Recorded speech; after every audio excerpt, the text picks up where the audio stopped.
अस्सलाम वालेकुम। मुंहिंजो नालो शेर टगर आहे। अॼु असांजो मौज़ू आहे attorney general of Pakistan. Constitution of Pakistan 1973 article number 100। हिन आर्टिकल में ॾिसूं अटॉर्नी जनरल जे हवाले सां कहिड़ियूं ॻाल्हियूं लिखियल आहिनि। नंबर 1 में चए थो त the president shall appoint a person being a person qualified to be appointed a जज of the supreme court to be attorney general of Pakistan. मुल्क जो सदर जेको आहे अटॉर्नी जनरल खे मुक़ररु करे सघे थो ऐं कंहिं अहिड़े माण्हू खे मुक़ररु करे सघे थो जंहिंजी अहलियत एतिरी हुजे जो हू सुप्रीम कोर्ट जो जज थी सघे। नंबर 2 में चए थो the attorney general shall hold office during the player of the president. जेसि ताईं मुल्क जो सदर चाहींदो तेसि ताईं जेको आहे अटॉर्नी जनरल पंहिंजे उहिदे ते रही सघे थो।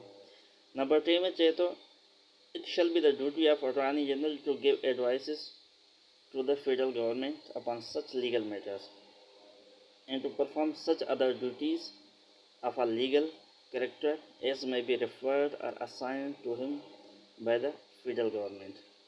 And in performance of his duties, he shall have the right of audience in all courts and tribunals in Pakistan.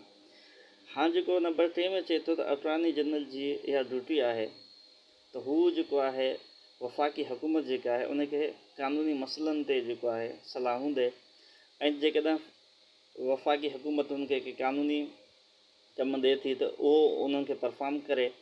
ऐं उनखां सवाइ जेको फेडरल इहो जेको पंहिंजो अटॉर्नी जनरल आहे उहो कंहिं बि पाकिस्तानी कोर्ट में एज़ ए ऑडियंस हू जेको उन में शिरकत करे सघे थो त वेही सघे थो। हाणे आख़िर में जेके ॿ सिंपल पॉइंटूं आहिनि त attorney general is a lawyer of federal government. हर क़ानूनी मसइले में जेकॾहिं सुप्रीम कोर्ट में हलंदड़ आहे फेडरल गवर्नमेंट खे उते पेश थियणो आहे त फेडरल गवर्नमेंट जे तरफ़ां जेको अटॉर्नी जनरल उनजो वकील हूंदो उहो ई जेको उते पेश थींदो। Attorney general is legal adviser of federal government. हू क़ानूनी मसइलनि जो जेको आहे सलाहकार हूंदो आहे जेको आहे वफ़ाक़ी हुकूमत जो। सो हीउ जेको आहे आर्टिकल 100 उन में जेके आहिनि हीअ अहम जेके पॉइंटूं आहिनि अटॉर्नी जनरल जूं ऐं उन जूं जेके ड्यूटीज़ आहिनि उहे जेके बयानु थियल आहिनि।